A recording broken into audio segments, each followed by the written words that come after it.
안녕하세요. 안녕하세요. 반갑습니다. 영광스러운 이 자리에 저를 초대해 주셔서 불러주셔서 참으로 감사를 드립니다. 오늘 시간을 비워서 앞으로 총 4시간을 통해서 말씀으로 사랑하는 광주 상무대학교의 성도님들을 섬기기를 원합니다. 말씀을 준비해 왔지만은 또 잘 섬기기 위해서 어쩌게 이제 준비하다 보니까 새벽 2시까지 준비를 했어요. 그리고 아침 6시에 기상해서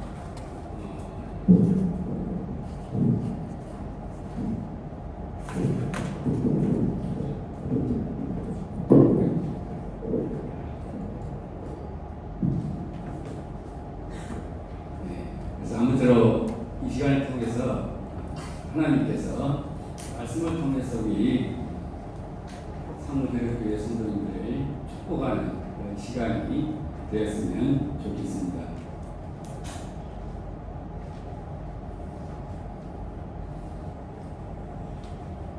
주를 기쁘시게 할 것이 무엇인가? 이것은 이제 좀 살펴보겠지만 결국 성화의 삶을 통해서 이러한 삶을 나타낼 수 있다고 생각이 됩니다. 이 주를 기쁘시게 할 것이 무엇인가? 이 말씀은 잘 알고 계시지요. 에베소서 5장 10절에 있는 그 말씀입니다. 그런데 이 말씀을 우리말 성경을 찾아보니까요, 여러분은 주를 기쁘시게 할 것이 무엇인지를 분별하십시오, 이렇게 번역이 되어 있습니다. 그리고 킹제임스 성경은 주께서 받을 만한 것이 무엇인지 입증하라, 이렇게 번역이 되어 있습니다.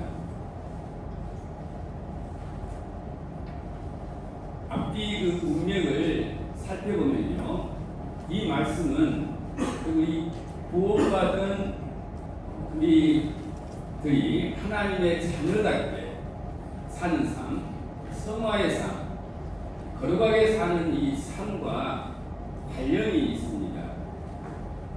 그래서 1절 말씀을 보면은 하나님을 본받은 자가 되고, 이렇게 말씀하고 있고요. 또 2절을 보면은 사람 가운데서 행하라고, 이렇게 말씀을 하고 있습니다. 또 3절에서는 음행과 온갖 더러운 것과 탐욕은 너희 중에서 그 이름조차도 부르지 말라라고 이렇게 말씀을 하고 있습니다. 그러면서 4절에서는요, 감사하는 말을 하라, 이렇게 말씀을 하고 있습니다. 또 이제 8절에서는 빛의 자녀들처럼 행하라고 이렇게 말씀을 하고 있습니다. 그러면서요, 이 10절에서 주를 기쁘시게 할 것이 무엇인가 시험하여 보라고 이렇게 말씀을 하고 있습니다. 또한 이어지는 이제 11절에서도요, 너희는 열매 없는 어둠의 일에 참여하지 말고 도리어 책망하라고 이렇게 말씀을 하고 있습니다. 그래서 이 주를 기쁘게 할 것이 무엇인가, 이 말씀은 결국 하나님 자녀답게 사는 삶, 이 성화의 삶과 관련해서 이렇게 말씀하고 있는 것을 우리는 쉽게 알 수가 있습니다. 그래서 이 주를 기쁘시게 할 것이 무엇인가, 이에 대한 해답은 바로 구원받은 우리가 하나님의 자녀답게, 그리고 그 신분에 걸맞게 사는 것이며, 또한 이것은 결국 성화의 삶을 사는 거라고 말할 수가 있습니다. 그래서 이번 수양의 말씀 시간을 통해서 이 성화의 삶에 대해서요, 집중적으로 말씀을 나누기를 원합니다.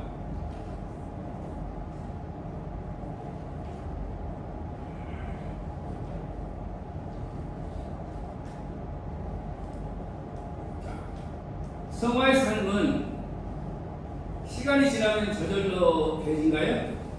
교회 오래 다니면 저절로 성화가 되지는가요? 그건 아니죠. 그렇다고 해서 나의 강한 의지로 정말 내가 걸어가게 살겠다 하고 도전하면은 이것이 잘 되질까요? 물론 그런 강한 의지로 하면은 처음에는 잘 되는 것 같아요. 근데 시간이 지나면은 다시 옛날 모습으로 이렇게 쉽게 돌아와 있는 모습을 보게 됩니다. 자, 그렇다면 말씀에 순종하고 성령의 능력을 의지하면은 이것을 제대로 우리가 이런 삶을 살 수가 있을까요? 이건 맞기는 맞아요, 이 말씀이요. 그런데 이것이 온전히 이루어지기 위해서는 아주 중요한 전제 조건이 반드시 있어야 한다는 것입니다. 그래서 이번 수강의 이 말씀 시간을 통해서요, 이 부분을 좀 자세히 말씀드리기를 원합니다. 자, 이 성화의 삶과 관련해서 이 성경에서 자주 나오는 이 단어가 육신 또는 육체라는 이 단어입니다. 그래서 이 단어에 대한 이해를 우리가 먼저 할 필요가 있어요. 헬라어는 이제 사르크스라는 이 단어인데 이 단어가 성경에 육신 또는 육체라고 이렇게 번역해서 사용이 되고 있습니다. 그런데 이 단어가 그 앞뒤 문맥에 따라서 서로 다른 의미를 나타내고 있어요. 우리가 보통 육신 하면 뭘 가리킵니까? 우리의 그렇죠, 몸을 가리키고 있죠. 그런데 이 단어를 모든 경우에 특히 로마서에서요 이 말씀을 그런 식으로 이해하면은 이해가 안 돼요. 이해가 안 됩니다. 그래서 이 단어가 크게 이제 네 종류로 이렇게 사용되고 있는데요. 이걸 우리가 알고서 그 문맥에 맞게 이것을 우리가 이해해야만이 이 성경이 제대로 이렇게 풀릴 수가 있어요. 그래서 이 헬라어 이 사르크스는 우리가 보통 생각하듯이 우리의 육체를 가리키는 경우가 있어요. 우리의 몸. 네. 그럼 이제 우리 인간적인 존재, 우리 사람 자체를 가리키는 경우가 있어요. 그래서 이 요한복음 1장 14절에 말씀이 육신이 되어 우리 가운데 거하신 이 말씀 있잖아요. 물론 이 말씀을 우리의 이 육체로 이렇게 보아도 크게 틀리지는 않는데요. 정확한 표현은 하나님이 인간으로 오셨다는 의미잖아요. 인간으로. 네. 그리고 이제 또 다른 어떤 경우에는 특히 이제 고린도전서 1장 26절에서는요. 형제들아 너희를 부르심을 보라. 육체를 따라 지혜로운 자가 많지 아니하며 이 말은 그 다른 의미가 아니라요. 우리의 어떤 그 활동 또는 사회적인 어떤 신분, 배경 이런 의미로 사용되고 있습니다. 우리 본받은 성도들이 사회적으로 어때요? 유별나게 뛰어나고 특출하고 그런 분들이 거의 없잖아요. 그렇죠? 그런 말씀이잖아요. 자, 여기서 이제 말씀을 드리고자 하고자 하는 것은 바로 이 헬라어 사르크스가 우리의 이 죄의 본성, 이 죄악된 본성, 우리 마음에 우리가 선하게 살려고 우리가 하지만은 어느새 우리 마음속에 이상한 악한 생각들이었대요. 이런 것이 이렇게 튀어나오잖아요. 이게 우리를 지배하려고 하잖아요. 그래서 이것을 가리킨다는 것이죠. 그래서 이 성화에 관련돼서 사용되어지는 이 육신 또는 육체는 바로 우리의 이 질성, 우리 마음에 있는 이 타락한 본성, 아담부터 물려받은 그 죄성을 가리킵니다. 그래서 이것은 하나님을 거스리는 그런 의미로, 즉 안 좋은 쪽으로 이 육신이든 육체가 사용됩니다. 그런 의미로 사용된다는 것이죠. 그래서 로마서 10장 14절에 우리가 율법은 신령한 줄 알거니와 나는 육신에 속하여 죄 아래 팔렸도다. 여기서 이 육신을 다른 이 세 가지 의미로 해석하려고 하면요, 이게 이해가 안 됩니다. 그래서 여기서 이것은 우리의 이 타락한 본성, 이 죄성, 이걸 가리킨다는 것이죠. 이것 때문에 우리가 죄 아래 팔렸다는 이런 고백입니다.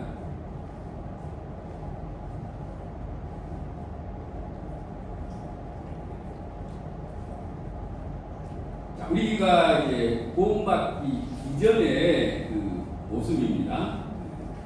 자, 우리가 구원받기 이전의 나를 성경에서 뭐라고 하죠? 옛 사람이라고 하죠. 옛 사람. 우리 구원받은 우리 성도들은 이제 옛 사람으로 사는 것이 아니라 새 사람으로 살고 있죠. 그렇죠? 자, 이 구원받기 전에 우리는 이 사단이 죄를 통해서요, 우리의 이 육신, 우리 마음에 있는 이 죄성, 타락한 이 본성, 이것을 이제 자극하면서요, 그대로 이것을 이렇게 자극하면은 우리는 그대로 구원받기 이전에는요, 우리는 그것을 그대로 그 지배와 다스림에 반응하고 순종하면서 우리가 살았습니다. 이게 전부였어요. 그러면서 이제 우리가 온갖 죄를 짓는 이런 삶을 살았던 것입니다. 근데 이러한 나를 가르쳐서 뭐라고 표현한다고요? 옛 사람이라고 합니다. 그래서 이 옛 사람으로 표현하고 있는 것은 우리 구원받은 성도들에게는 이제 옛 사람이 아니라 새 사람이 우리 안에 있기 때문에, 이 새 사람으로 살기 때문에 구별되게요, 구원받기 이전의 나, 이 죄의 종이 되어서 시키는 대로 살아왔던 나를 가리켜서 옛 사람이라고 이렇게 표현을 하고 있는 것입니다.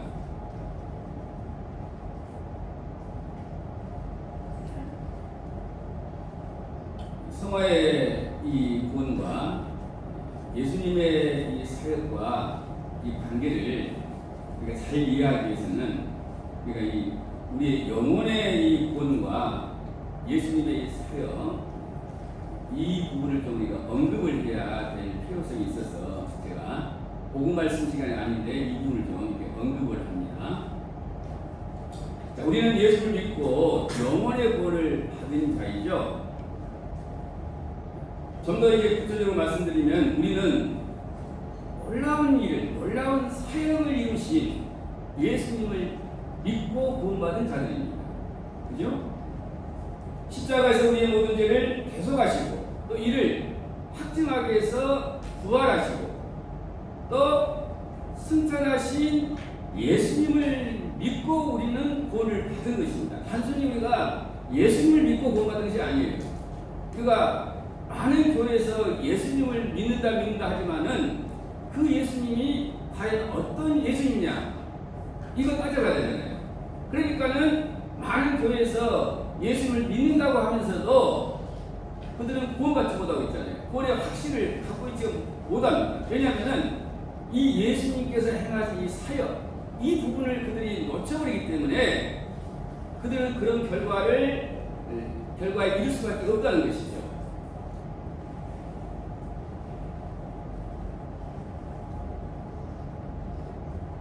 그래서 우리가 이 영혼의 구원을 받는 데 있어서요, 예수님께서 어떠한 놀라운 사역을 행하셨는지를 분명히 알고 믿는 것이 중요합니다.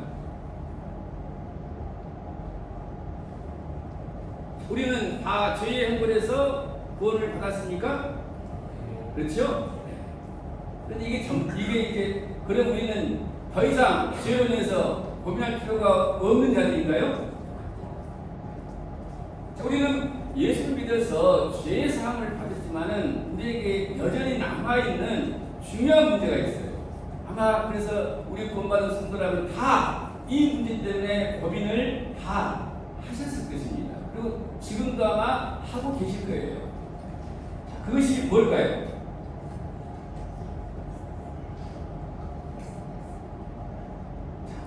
우리의 이 죄값, 우리가 이 지옥 갈 형벌은 분명히 우리 믿는 자에게는 다 해결이 됐습니다. 그런데 구원받은 이후에도 여전히 계속해서 이 육신, 이 죄성, 타락한 아담의 본성, 이것의 지배를 받으면서 죄를 씻고 있다는 거예요. 그렇죠? 그래서 이것이 바로 이 구원받은 우리 모든 성도들이 안고 있는 큰 문제입니다. 그렇죠? 그래서 예수님은 나의 죄의 한 번은 해결하셨는데 내가 더 이상 이 죄 짓지 않고 살 수 있게는 하실 수 없을까? 아마 이런 고민을 하셨을 거예요. 근데 이 문제도 사실은요, 예수님께서 해결을 하셨다는 것입니다. 그래서 오늘 이 시간을 통해서 이 부분을 말씀을 드리고자 하는 것입니다.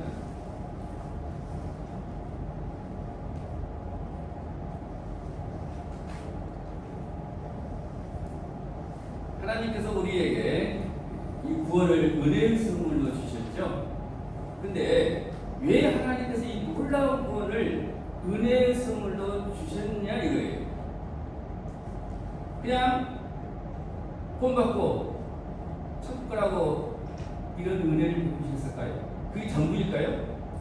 이제 우리 구원받은 우리 성도들은 구원받았으니까 언제 죽어도 천국 갈 수 있으니까 이제 아무렇게 살아도 될까요? 그렇게 살라고 예수님께서 우리에게 이 놀라운 구원을 선물로 주셨을까요? 그건 아니겠지요. 우리에게 이 구원을 선물로 주신 목적은 크게 이렇게 세 가지로 말할 수 있는데요. 우리로 하여금 이제 거룩한 삶을 살아라.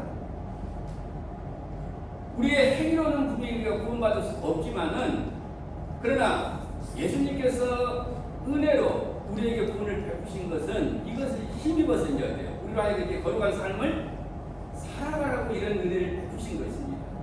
그리고 또 성경에 보면 예수님의 형상을 본받게 하기 위해서 우리를 구원하셨다고 말씀을 하고 있습니다. 이 예수님의 형상이 무엇인지에 대해서는 좀 이따가 자세히 설명을 해드릴게요. 또 이제 성경에 보셔서는요, 이제 우리 구원받은 성도들은 나를 위해서 살지 않고요, 나를 위해서 죽으시고 다시 살아나신 예수님을 위해서 살아야 할 것을 말씀을 하고 있습니다. 자, 이 관련된 성경 구절을 살펴볼게요. 데살로니가전서 4장 10절 함께 읽어볼까요? 보세요. 시작. 하나님이 우리를 부르심은 부정하게 하심이 아니요 거룩하게 하심이. 하나님 우리를 왜 불렀다고요? 우리를 왜 구원해 주러 불렀다고요? 우리로 하여금 이제 거룩한 삶을 살라고요. 살아. 그래서 하나님께서 그랬잖아요. 내가 거룩하니 너희도 거룩할지어다. 그렇죠? 자, 로마서 8장 29절 말씀 우리 함께 읽어보겠습니다. 자, 시작. 하나님이 미리 아신 자들 또한 그 아들의 형상을 본받게 하기 위하여 미리 정하셨으니 이는 그로 많은 형제 중에서 아들이 되게 하려 하시니라. 하나님께서 우리를 미리 아시고요, 또 미리 정하셔서 예정이라죠. 미리 정하셔서 우리를 구원하신 목적이 여기 나옵니다. 어떻게 하라고 우리를 이렇게 미리, 나중에 보면 이것이 놀라운 편이 있는데요. 이따 말씀드리겠습니다. 이 미리라는 것이 엄청난 미리입니다. 자, 어떻게 하기 위해서 우리를 구원하셨다고요? 그 아들의 형상을 본받게 하기 위해서. 예수님을 닮아가기 위해서. 예수님의 그 온전한 인격과 성품을 닮아가게 하기 위해서 우리를 구원하셨다는 것입니다.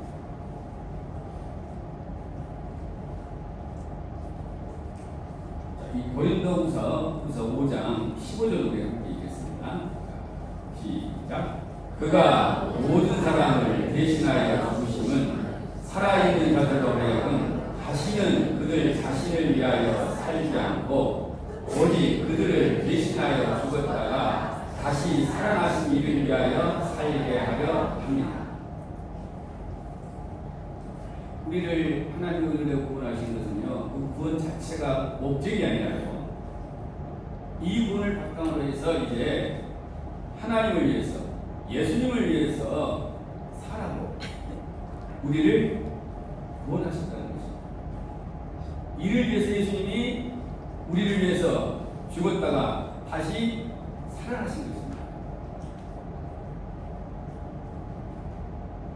그래서 이 우리에게 구원을 은혜의 선물로 주신 목적은요, 궁극적으로 성화의 삶을 살게 하기 위함인 것을 우리는 알 수가 있습니다. 그것이 또한 이번 수양회의 주제인 주를 기쁘시게 할 것이 무엇인가를 시험하고, 다시 말해서 분별하고 입증한, 실천하는 그러한 삶인 것입니다. 자, 그럼 이제 지금부터 이 성화의 원리에 대해서 이제 살펴보겠습니다. 아무리 복잡하고 어려운 일도요, 어려운 것도 우리가 그 원리를 알면 돼요. 쉽게 그 문제를 해결할 수가 있잖아요. 그렇죠? 그래서 이 성화의 삶도 마찬가지입니다. 이 성화의 원리를 우리가 알아야만 우리가 제대로 하나님이 원하시는 그러한 거룩한 삶을 살 수가 있다는 것입니다.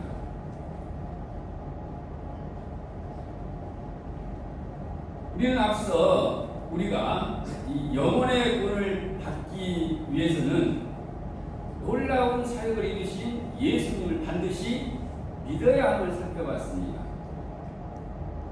자, 그런데요, 사실은 우리의 이 영혼의 구원뿐만 아니라 우리가 살펴보자는 이 성화구원, 성화의 삶을 사는 것, 그리고 우리가 장차 이룬 이 영화구원, 이 모든 것이요, 다 예수님의 사역과 아주 긴밀한 관계 가운데 있습니다. 그래서 이 예수님의 사역이 없이는 우리의 영혼의 구원도 불가능하지만은 성화의 구원도 불가능하고요, 영화의 구원도 불가능합니다. 우리의 이 영혼의 구원, 자, 이것을 위해서 우리 예수님께서요 이루신 그 놀라운 이 구원 사역을 힘입지 않고요, 자기 열심, 선행, 또 율법을 준수하는 것, 이런 것들을 통해서 이렇게 구원받으려고 하는 사람 있잖아요. 근데 이렇게 하면 구원받을 수 있어요, 없어요? 없어요. 없죠. 그렇죠? 그런데 이걸 알지 못하고 오늘날도 많은 사람들이 했대요. 예수님의 사역, 이걸 의지하지 않고 자기 열심으로, 자기 노력으로 이 영혼의 문제를, 구원의 문제, 이 영혼의 구원의 문제를 해결하려고 하잖아요. 이와 마찬가지로요, 우리 성화의 구원도 똑같습니다. 이것을 위해서 행하신 예수님의 이 놀라운 이 사역을 우리가 힘입지 않고요, 그저 내가 열심히 수양하고 또 내 강한 의지가 어때요? 죄를 안 져보려 하고요. 예, 이렇게 하면은 결국 우리는 실패할 수밖에 없다는 것입니다. 또한 우리의 이 영화 구원, 이것이 주님의 이제 재림 때 이루어지잖아요. 그때 우리의 이 몸이 영광스러운 몸으로 이제 부활되면서 이루어지는데요, 이 방법이 않고는 우리의 이 몸이 죽지 않는 이런 삶을 살 수 있는 길은 어디요? 없습니다. 없어요. 물론 저를 구입해서 한다 해도 안 돼요. 그 어떤 현대 의학으로도 안 됩니다. 또 한 가지 우리가 생각해 볼 것은요, 우리의 구원은 언제부터 시작됐을까요?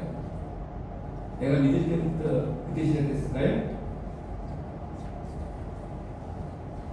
에베소서 1장 이 4절 말씀은 정말 놀라운 말씀입니다.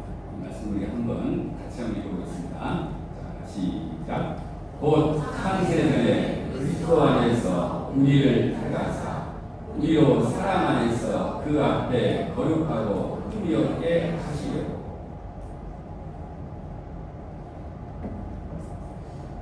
우리를 구원하시는 이 하나님의 계획이 언제부터 시작됐다고요? 창세전에. 이 세상을 창조하기 전의 일이었대요. 우리가 태어나기 전에 세상을 창조하기 전에였고요. 하나님은 우리의 구원을 계획하셨습니다. 영원하신 하나님은 시간을 초월하신 분이잖아요. 그래서 이것이 가능합니다. 우리의 이 머리는 이것이 이해가 안 되죠. 근데 하나님은 분명히 이 말씀을 통해서요, 우리를 창세전에 우리를 택했다고, 그리스도 안에서 우리를 택했다고 이렇게 말씀을 하고 있습니다. 얼마나 놀라운 사실입니까?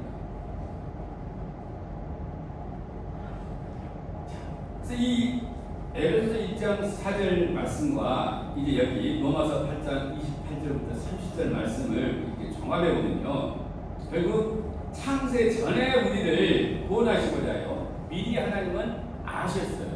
또 미리 또한 정하셨어요. 예정하셨어요. 언제요? 창세 전에. 그랬다가 이제 우리가 이 땅에 이제 태어난 후에 어느 날 우리가 복음을 통해서 우리를 부르신 거예요. 우리가 복음을 처음 접할 때, 그때가 바로 하나님이 우리를 부르신 거예요. 그리고 우리가 그 복음을 듣고 믿음으로 반응하니까 우리를 어떻게 했습니까? 의롭다 하신 것입니다. 다른 말로 뭡니까? 우리에게 구원을 베푸신 거예요. 영혼의 구원을 베푸신 거예요.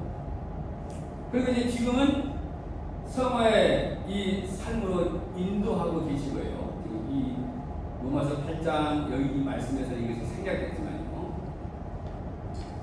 그리고 이제 장차 영원롭게 우리를 하십니다. 영원롭게 하셨다고 이렇게 말씀하고 있죠. 이 로마서 8장 30절에요. 근데 이렇게 표현하고 있는 것은 이것이 미래에 일어날 일이지만은 이것이 너무나도 분명한 사실이기 때문에, 확실하게 이루어질 사실이기 때문에 이렇게 완료해로 성경에서 이렇게 표현을 하고 있습니다.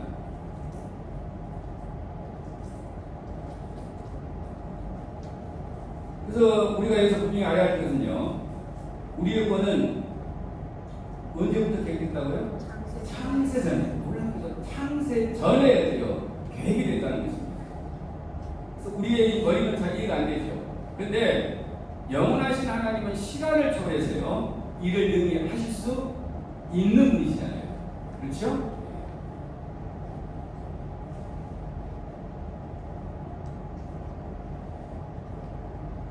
또 한 가지 생각해 볼 것은요, 어떻게 2000년 전에 예수님의 그 사역의 결과가, 예수님은 언제 죽었어요? 지금부터 2000년 전에 죽었죠. 이 예수님의 이 사역의 이 결과가 2000년 후에 오늘날 우리에게 실제 놀라운 능력으로 나타날 수 있느냐는 거예요. 그렇죠? 예수님은 2000년 전에 죽었는데, 내가 태어나지도 전에, 내가 제일 시기도 전에, 그때 예수님이 죽으셨잖아요. 2000년 전에. 근데 그 예수님의 죽음이 어떻게 2000년 후의 사람인 나에게 돼요? 그것이 능력으로 역사할 수가 있냐는 거예요. 자, 예수님의 십자가의 사역, 또 부활 사역, 이 승천 사역은 시간과 공간을 초월해서 믿는 자에게 나타나기 때문에요. 2000년 후의 사람인 우리가, 또한 이스라엘 땅과 멀리 떨어져 있는 이 한국에 살고 있는 우리가 구원을 받을 수가 있는 것입니다. 그러니까 우리가 예수님의 이 십자가의 죽음, 또 부활, 이 승천의 이 가치를 우리의 좁은 머리로 제한해서는 안 됩니다. 이건 무궁무진해요.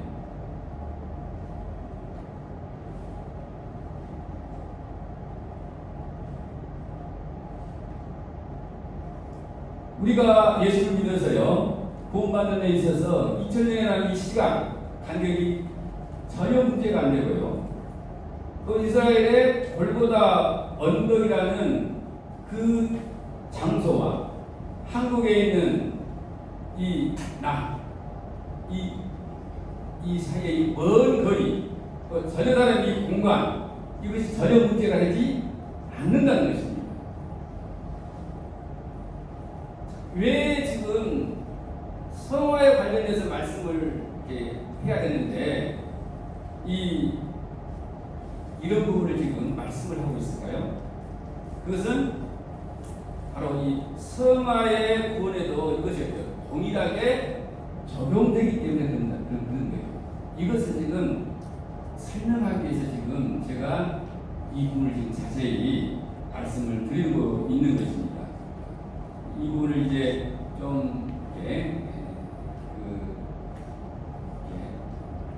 아시는 분은 쉽게 이것을 이해할 수 있지만은 처음 접하신 분들은 굉장히 어려운 말씀이 될 수 있어요. 그래서 좀 제가 이런 분들 지금 세세하게 다루고 있습니다.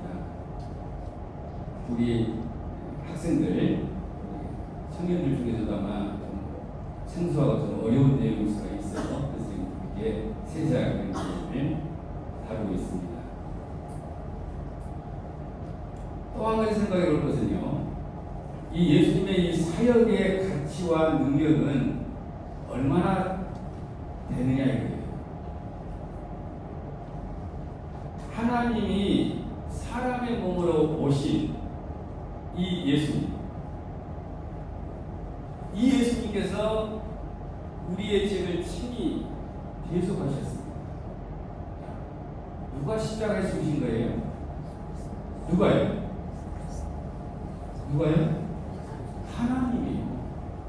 창조주 하나님이 죽으신 거예요. 그렇기 때문에 이 십자가의 대속의 가치와 능력은 어때요?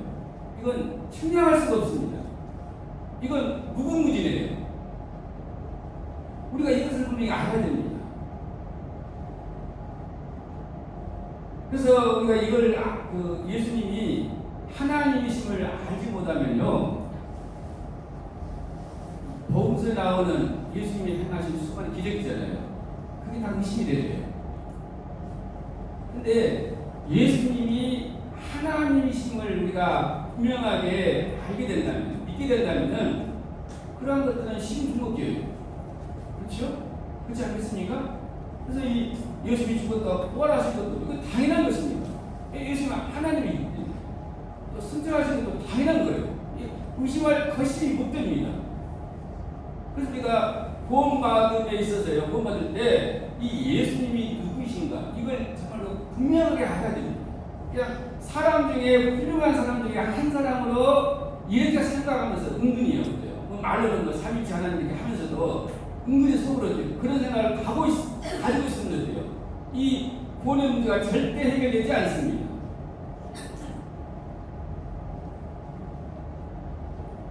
예수님은 하나님이시지만 한 아기로 태어나실 것을 BC 700년 경에요, 이것이 이미 예언을 했어요. 이사야서 같은 것을.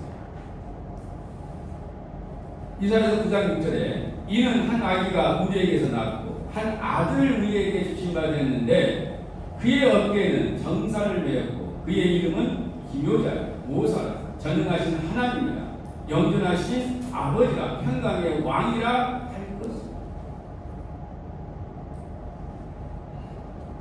이 예언의 말씀처럼요, 예수님은 성령으로 잉태되셔서요, 동정녀 마리아, 처녀인 마리아를 통해서 아기로 태어났잖아요. 예수님이 성인으로 어때요? 하늘에서 내려오신 것이 아니잖아요. 그래서 이것을 우리가 생각하면 정말 눈물 나더라고요. 어떻게 하나님이 아기로 올 수가 있는가? 예수님이 아기였을 때, 예수님은 하나님이셨기 때문에요, 모든 거 자기가 다 알아서 했을까요? 아닙니다. 우리가 겪었던 것처럼 우리의 조카들이, 우리 동생들이 겪었던 것처럼 도무지 가르치지 못하는 그러한 모습으로 오신 거예요. 우리가 성장했던 그 과정을 그대로 다 겪으신 거예요. 그래서 이걸 생각하면은 참 눈물 나더라고요.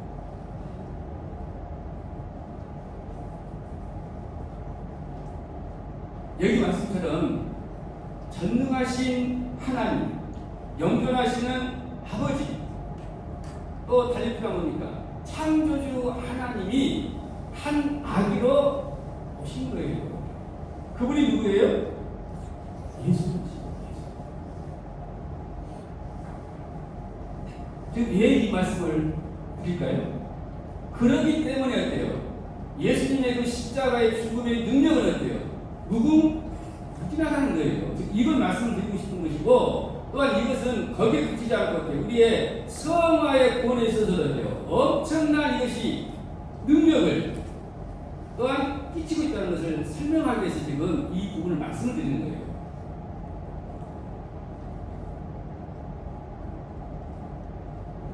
빌립보서 2장 5절과 6절, 그리고 8절에서도요. 예수님은 근본 하나님의 본체라고 말씀하고 있죠. 예수님은 하나님이세요. 그래서 이 예수님이 우리의 죄를 대속하시면서 십자가에서 죽으신 거예요. 정말로 하나님이 십자가에서 죄를 대속하시고 죽으셨다면은 그 죽음의 가치는 또 그 능력은 얼마나 될 것이냐 이거예요. 무궁무진하다. 이거 제한할 수가 없어요. 그래서 히브리서에서는 뭐라고 말씀합니까? 영원한 속죄를 이뤘다고 말씀하고 있잖아요. 영원한 속죄. 이게 가능한 거예요. 그래서 또 히브리서 10장 12절과 14절에서는요. 한 영원한 제사를 드렸다고 말씀하고 있고요. 또 우리를 영원히 온전하게 하셨다고 말씀하고 있습니다. 왜 이렇게 하실 수가 있을까요? 예수는 누구시니까요? 하나님이십니다. 하나님이신 것 같아요. 그 죽음이 이러한 놀라운 능력을 향하고도 남는 거예요. 자, 이처럼 우리의 이 영혼의 구원은 예수님의 이 사역과 깊은 관련이 있는데요. 그 사역의 가치와 능력은 이루 측량할 수 없는 정말 무한하고 영원한 것입니다. 또한 그것은 창세전에 이미 하나님께서 우리를 아시고 또 우리를 어때요? 택하셨어요. 이미 시간과 공간을 초월해서 하나님은 믿는 우리에게 어때요? 이 놀라운 구원을 베푸신 거예요. 성화의 삶에 대한 말씀 시간에 다시 말씀드리면요. 자, 이것을 먼저 이렇게 말씀드리는 이유는 성화의 삶에 대하여 이것이 그들에 똑같이 적용되기 때문에 적용된다는 것을 쉽게 이해하시기 위해서 제가 이 말씀을 지금 이렇게 드리는 것입니다. 그래서 우리가 이 성화의 삶을 온전히 살아감에 있어서도요. 우리는 반드시 우리를 위해서 행하신 이 예수님의 이 사역을 힘입어야 됩니다. 성화의 삶은 하나님 말씀에 순종하고요. 성령님을 의지하는 삶인 것은 맞아요. 그런데 반드시 우리가 이 성화의 삶을 온전히 살기 위해서는 예수님의 사역, 우리의 성화의 삶을 위해서 행하신 예수님의 놀라운 이 사역을, 이 십자가의 죽음의 사역, 부활의 사역, 승천 사역, 이것이 바탕이 되어야 한다는 거예요. 그렇지 않으면은 우리가 성화의 삶을 능력 있게 온전하게 살 수가 없는 것입니다.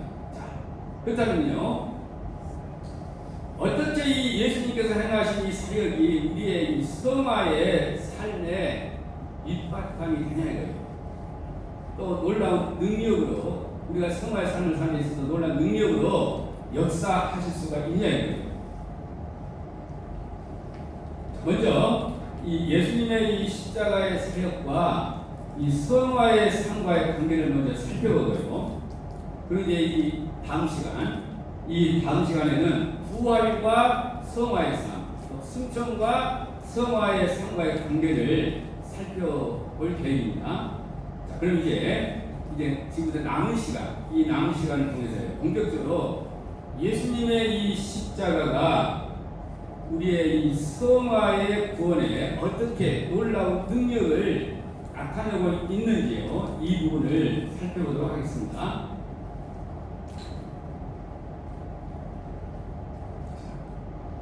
하나님이 사람의 몸으로 오셔서요, 십자가에서 죽으신 이 엄청난 사건은 단지 우리를 이 죄의 형벌에서 구원하기 위함이 전부가 아니라는 거예요. 앞에서 우리가 살펴봤듯이 예수님은 창조주 하나님이 사람의 몸으로 오신 분이기 때문에요, 그 죽음의 가치와 능력은 무한해요. 또 이것은 얼마든지 시간과 공간을 초월해서요, 오늘날 우리에게 나타날 수가 있는 거예요. 그래서 이 사실을 꼭 마음에 깊이 새기면서요, 지금부터 이제 말씀드리는 것을 잘 들으시면 좋겠습니다. 자, 예수님은 십자가 죽음을 통해서요, 어떤 놀라운 일을 이루시냐면요, 사단을 심판하고요, 사단을 정죄해버렸어요. 뿐만 아니라 죄를 심판하고 죄를 정죄했어요. 또 우리의 이 육신, 우리 마음 안에 있는 이 죄성, 이 육신까지도 심판하고 정죄해버렸어요. 그리고 이것에 지배받고 살면서 죄짓던 우리의 옛사람은 어때요? 단지 심판하고 정죄하는 것이 아니라 아예 죽여버렸어요. 없애버렸어요. 이거 믿어지세요? 예수님은 하나님이 사람의 몸으로 오신 거기 때문에 얼마든지 어때요? 죄의 형벌뿐만 아니라 이러한 죄의 권세도 어때요? 이렇게 영향을 미칠 수가 있는 거예요. 그래서 우리가 이것을 분명히 알고 이것을 믿어야 됩니다. 이것을 우리 것을 살아야만 우리가 이걸 힘입어서 빌어서 어때요? 성화의 삶을 살 수가 있는 거예요. 그래서 이걸 우리가 믿지 않으면 우리는 결코 이것을 힘입지 못해요. 전혀 이것이 우리에게 어때요? 아무런 도움이 안 돼요. 마치 예수님께서 십자가 죽음을 통해서요, 우리의 모든 죄를 대속하신 그것을 믿지 않고 자기 열심, 자기 노력으로 그 문제를 해결하려고 하는 사람에게는 예수를 믿는다고 하면서도 전혀 예수님이 그에게 그가 고만 있어서 아무것도 영향을 미칠 수가 없는 것과 동일합니다. 이것을 이제 알기 쉽게 나타내면은 이와 같습니다. 우리를 이제 사단이 지배하는 과정을 지금 이렇게 순서로 표현해 놓은 거잖아요. 이 사단은 죄를 통해서요, 우리 안에 있는 이 육신, 이 죄성을 자극해요. 그래서 우리의 이 옛사람 하여금 거기에 반응하게 만들어요. 그래서 죄를 짓게 만드는 거예요. 그런데 예수님은 이 자신의 이 십자가의 이 죽음을 통해서요, 이러한 모든 것들을 다 정죄하시고 심판하시고, 특별히 우리 옛사람을 아예 죽여버렸어요.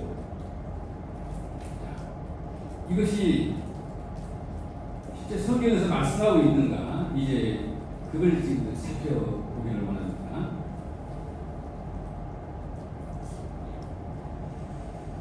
창세기 3장 15절에 보면요, 여기 내가 너로 여자와 원수가 되게 하고 네 후손도 여자의 후손과 원수가 되게 하니 여자의 후손은 네 머리를 상하게 할 것이요 너는 그의 발꿈치를 상하게 할 것이라 하시니.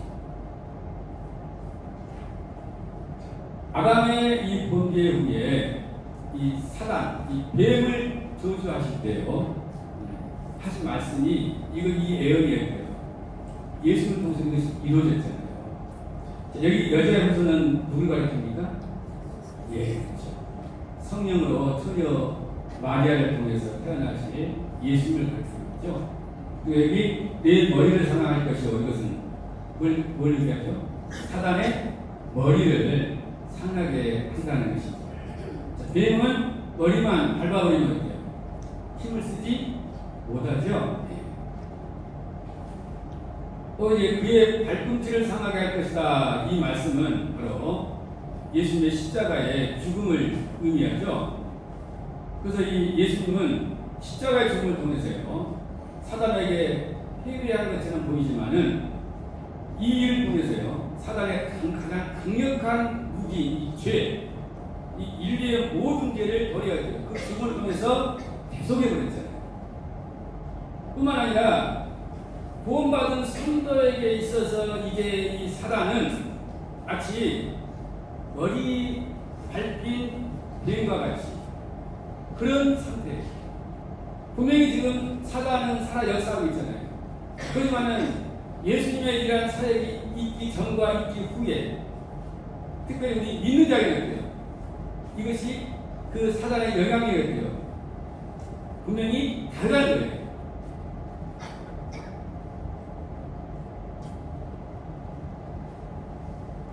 이 골로새서 2장 15절은 놀라운 말씀인데요. 통치자들과 권세들을 무력화하여 드러내 구경거리로 삼으시고 십자가로 그들을 이기셨느니라. 무엇으로 이겼다고요? 십자가로. 십자가의 죽음을 통해서 이겼다는 거예요. 이 예수님의 십자가는 단순히 대속을 위한, 우리 죄를 대속하기 위한 십자가만이 아니라 사단의 권세를 완전히 무기력하게 만들어버린 승리의 십자가입니다. 여기 통치자들과 권세들, 이것은 바로 악한 영적 세력들을 가리킵니다. 사단을 가리킨다고 볼 수 있어요. 그리고 드러내어 구경거리로 삼으시고, 이 말은 로마 시대에요, 전쟁에서 이제 승리한 장군이요, 이제 돌아올 때 어떻게 옵니까? 포로들을 끌고 오잖아요. 그래서 로마 시민들이 그걸 구경해요. 그래서 마치 이와 같이 이 악한 영들을 만천하여 부끄러운 그런 구경거리로 만들어버렸다는 거예요. 더 이상 이 악한 세력들이 힘을 가지고요, 우리를 지배할 수 없게 만들어버렸다는 거예요. 그래서 이 예수님의 십자가는 대속의 죽음의 십자가일 뿐만 아니라요, 바로 사단의 권세를 완전히 무기력하게 만들어버린 영적 전쟁의 승리의 십자가입니다.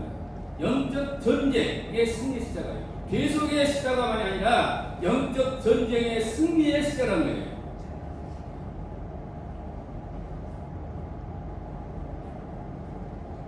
계시록 20장 10절에는 장차 일어날 일이지만요, 사단이 장차 지옥불에 던져질 이런 운명에 처해 있음을 말씀하고 있습니다. 자, 사단 마귀는 예수님의 십자가 죽음을 통해서요, 이미 이전과 달리 무기력한 존재가 되었고요, 이미 이제 지옥 심판을 선고받고서요, 대기 중에 있어요. 그러면서 지금 마지막 발악을 하고 있습니다. 그러니까 뱀을 발로 밟으면은 뱀이 어떻게 합니까? 그 나머지 그 꼬리 이걸 부서져요. 발악을 하잖아요. 근데 그것이 무서워서 발 놓으면 돼, 안 돼요? 안 돼요. 그냥 받고 있으면 돼요. 그럼 뱀은 죽습니다. 지금 이런 상황이에요. 그래서 이 예수님의 이러한 위대한 능력의 사역 때문에 우리는 죄의 권세에 맞서서요, 우리는 능히 승리할 수 있게 된 거예요. 우리 구원받은 성도들이 계속해서 구원을 받았지만은 이 죄의 유혹에 넘어져서 실패하고 나는 어쩔 수 없어. 그렇게 살아서는 안 된다는 것입니다. 그렇게 하라고 우리를 구원해 주신 것은 아니다는 거예요. 또 그렇게 해서는 어때요? 주를 기쁘시게 하는 삶을 살 수가 없고요. 그렇죠?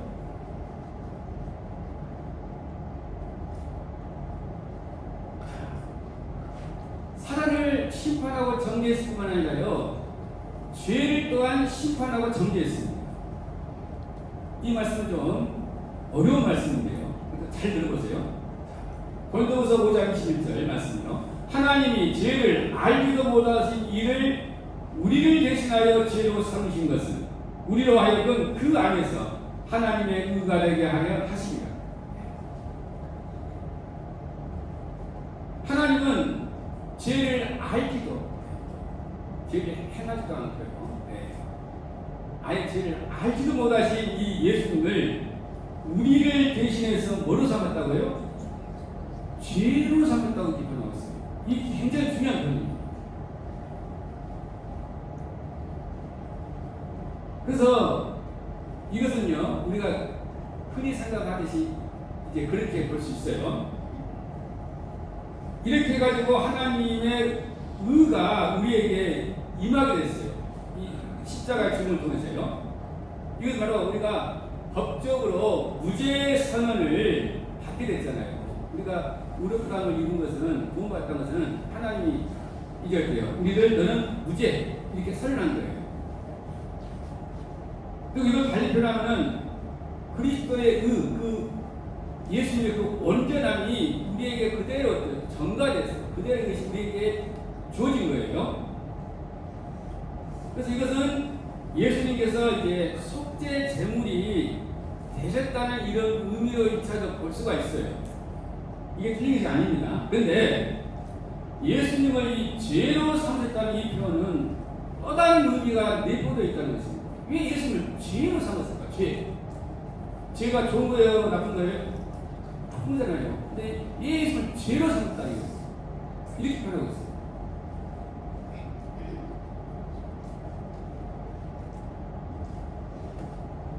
자, 이 예수님을 이 죄로 삼으신 것은요, 예수님이 받으신 그 심판을 통해서 죄를 또한 심판받게 하기 위함이었습니다. 죄를 심판하기 위해서요. 예수님이 죄가 되셔서 심판을 받으신 거예요. 좀 어려운가요, 표현이? 잘 이해가 되지 않으시는데요. 로마서 8장 3절 말씀을 보면 이 사실이 분명하게 확인을 할 수 있어요. 자, 로마서 8장 3절 말씀 보면요. 율법이 육신으로 말미암아 연약하여 할 수 없는 그것을 하나님은 하시나니 곧 죄로 말미암아 자기 아들을 죄 있는 육신의 모양으로 보내어 육신의 죄를 정하사. 예수님을 죄 있는 육신의 모양으로 보내어 그 육신의 죄를 정했다고 이렇게 말씀하고 있습니다. 이 죄를 정하사, 이 정하사는 말이 잘 이해가 안 되죠? 근데 이것은 정죄하다, 심판하다 그런 의미입니다. 그래서 우리말 성경은요, 육신 안에서 죄를 심판하셨습니다 이렇게 번역하고 있어요. 육신 안에서 죄를 심판했다. 또 킹제임스 성경도요, 육신 안에서 죄를 정죄하셨느니라 이렇게 말씀하고 있어요. 죄가 전혀 없는 예수님을 우리처럼 죄 있는 육신이 아닌 다만 이 육신의 모양으로 보내셨어요. 심판받게 하심으로 그 육신 안에서 이 죄를 심판하고 정죄하신 것입니다. 하나님이 사람의 몸으로 오신 이 예수님은 자신의 이 십자가의 죽음을 통해서요, 이러한 일을 능히 하실 수 있을까요? 없을까요? 있다는 거예요. 우리가 이 예수님을 사람 중에 한 사람 보면 안 돼요. 창조주 하나님이세요. 그래서 그 죽음의 가치는 이건 무궁무진하다니까요. 그래서 얼마든지 이 말씀에서 하고 있는 것처럼 죄를 어때요? 십자가 죽음을 통해서 죄를 심판하고 정죄해버렸다니까요.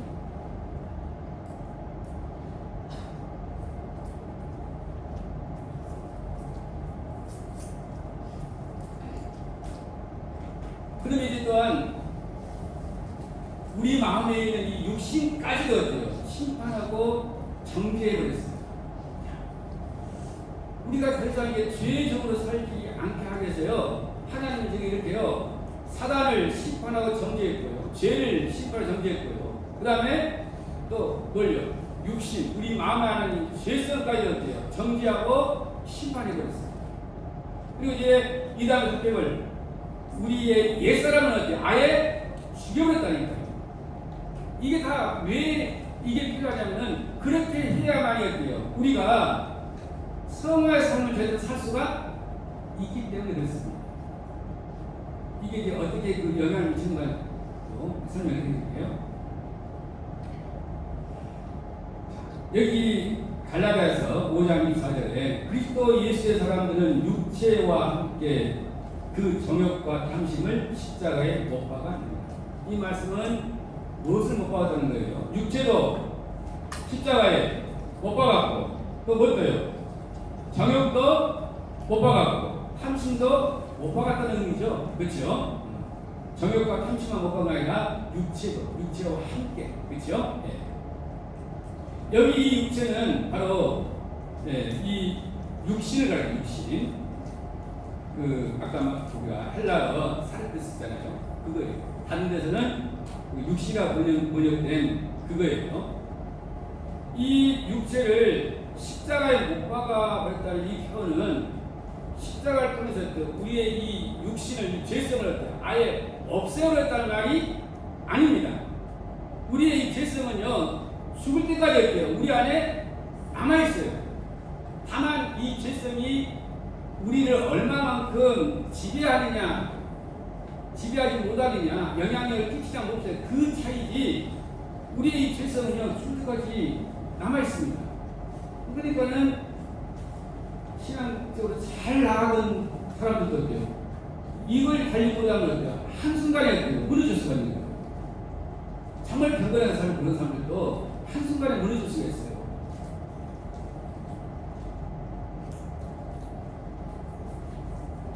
그래서 이것은 없애버렸다는 말씀이 아니라요. 죄의 이 지배력과 이 권세, 이것을 법적으로 어때요? 완전히 이제 깨버렸다는 거예요. 법적으로 더 이상 너는 구원받은 성도를 어때요? 더 이상 지배할 수 없어 하고 법적으로 선을 내버린 거예요.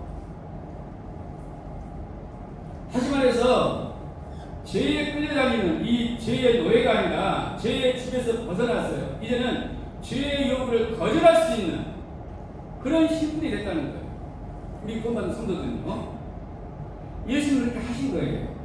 그래서 우리는 더 이상 우리가 구원받은 이후에 죄에게 종로도 할 명분도 없고요. 이유도 없다는 것입니다. 우리에게 정말 참다운 기쁨과 만족을 줄 것처럼 그동안 우리를 속이면서 지배해왔던 이 육신을, 이 죄성을 예수님께서요, 자신의 십자가 죽음을 통해서 거짓되고 악한 그러한 존재인 것을 드러내어 심판하고 정죄해버리기 때문에 우리는 이제 더 이상 이러한 육신의 지배를 받을 필요가 없는 것입니다. 자, 이것을 쉽게 표현하면 이런 거예요. 얼마 전에 자신이 하나님이라고 하면서요, 많은 그 여성들을, 대학생들, 이런 여성들을 성적으로 농락한 그런 사이비 교류가 있었죠. 근데 지금 이 사람이 어디가 있어요? 감옥에 있잖아요. 법이 그 사람의 마음을 낱낱이 드러내서 너는 하나님이 아니라 너는 성폭행범이야, 성범죄자 하고 이렇게 드러내버렸잖아요. 법이 드러냈잖아요. 그렇기 때문에 이런 상황에서 전혀 몰라서 거기에 이 속에서 그를 하나님을 믿고 그가 하나님을 했지만 이제 이것이 드러났기 때문에 더 이상 그렇게 할 필요가 있어요, 없어요? 없다는 거죠. 그럼에도 불구하고 여전히 어때요? 그 사람을 하나님으로 믿고 어때요? 그 사람을 따른다는 것은 이거 정말로 어리석은 사람이에요. 그렇죠? 이와 똑같습니다. 예수님이 십자가를 통해서 그동안 우리를 속여왔던 이 육신, 이걸 예수님이 어때요? 정죄해버렸다니까요. 너는 결코 사람들에게 행복을 줄 수가 없어. 만족을 줄 수가 없어. 너는 악한 존재야.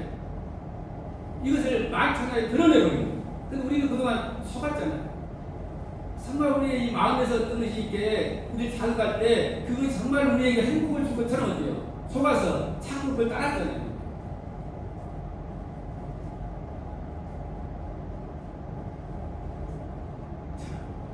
그리고 이제 우리의 옛사람을 아예 죽여버렸습니다. 갈라디아서 2장 1절은 내가 그리스도와 함께 십자가에 못 박혔나니, 그렇죠? 여기 그리스도와 함께 십자가에 못 박힌 나, 이 나는 어떤 나일까요?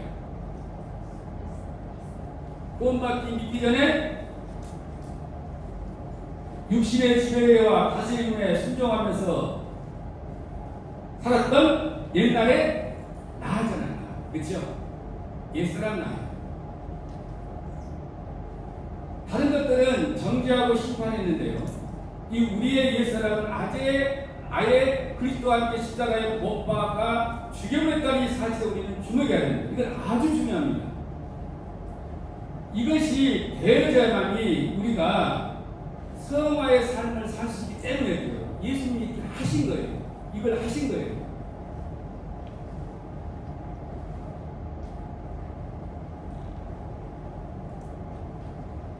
로마서 6장 2절에 보면요. 그럴 수 없느니라. 죄에 대하여 죽은 우리가 어찌 그 가운데 더 살리요. 자, 구원받은 우리가 죄에 대해서 죽었다고 말씀하고 있는데요. 여기 이 죄에 대해 죽은 나, 이게 어떤 우리를 가르칠까요? 옛사람 나를 가르치죠. 옛사람 나. 구원받은 우리는 죄에 대해서 죽은 자이기 때문에요. 더 이상 이 죄에 대해서 반응하며 살 수 없다는 이런 말씀입니다. 죽은 자는 말이 없어요. 죽은 자를 꼬집어보세요. 반응합니까? 반응하지 않습니다. 죽은 자에게 욕을 해보세요. 반응합니까? 반응하지 않습니다. 우리의 옛사람이 마치 그와 같이 죽었다는 거예요. 그래서 우리가 이것을 사실 우리가 받아들일 때 우리에게 그 어떤 사람이 우리의 육신을 자극하는 그런 언행을 하더라도 우리는 어때요? 옛사람으로 반응하지 않을 수가 있는 것입니다.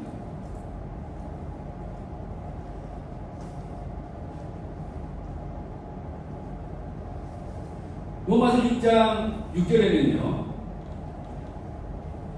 이 그리스도와 함께 십자가에 못 박혀 죽은 이 존재가 바로 우리의 옛사람이라고 이렇게 분명하게 말씀을 하고 있죠. 우리가 알거니와 우리의 옛사람이 예수와 함께 십자가에 못 박힌 것은 뭐가 예수님과 함께 십자가에 못 박혔다고요? 우리의 옛사람이에요. 그리고 그렇게 하신 이유가 또 나오잖아요. 죄의 몸이 죽어 다시는 우리가 죄에게 좋은 노릇도 하지 아니하려 함이니 이렇게 말씀하고 있죠.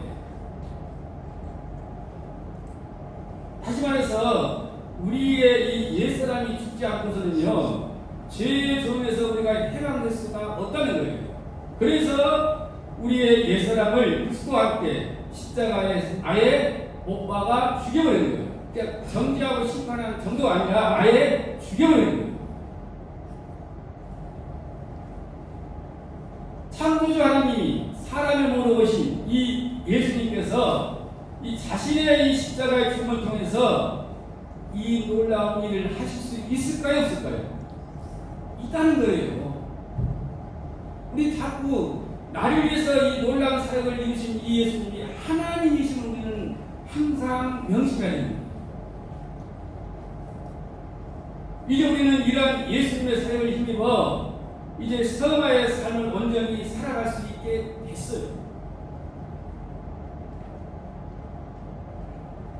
자, 이제 말씀 마지막 슬라이드죠. 구원받은 우리 그리스도인이 주를 기쁘시게 할 것이 무엇일까요? 그것은 하나님의 자녀라는 우리의 이 신분에 걸맞는 삶을 사는 것입니다. 근데 이것을 달리 표현한 이걸 뭐라고 할 수 있어요? 성화의 삶이라 할 수 있죠. 그런데 이러한 이 성화의 삶을 제대로 살아가기 위해서는 반드시 뭘 의지한다고요? 예수님의 사역을 의지한다는 거예요. 성화의 삶을 살 수 있도록 예수님이 행하시는 놀라운 이 사역을 우리가 의지해야만이 이러한 삶을 살 수가 있다는 것입니다. 우리의 이 영혼의 건도 예수님의 사역을 의지해야만이 우리가 죄의 형벌에서 우리가 벗어날 수 있듯이요. 이 성화의 삶도 마찬가지입니다. 원리가 똑같아요.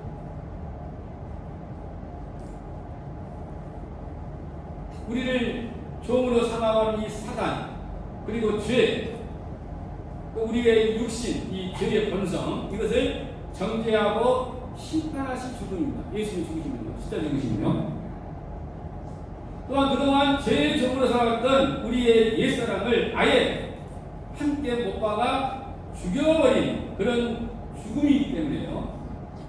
반드시 이를 알고 이것을 우리가 힘입어야만이 성화의 삶을 우리가 제대로 살아갈 수가 있다는 것입니다.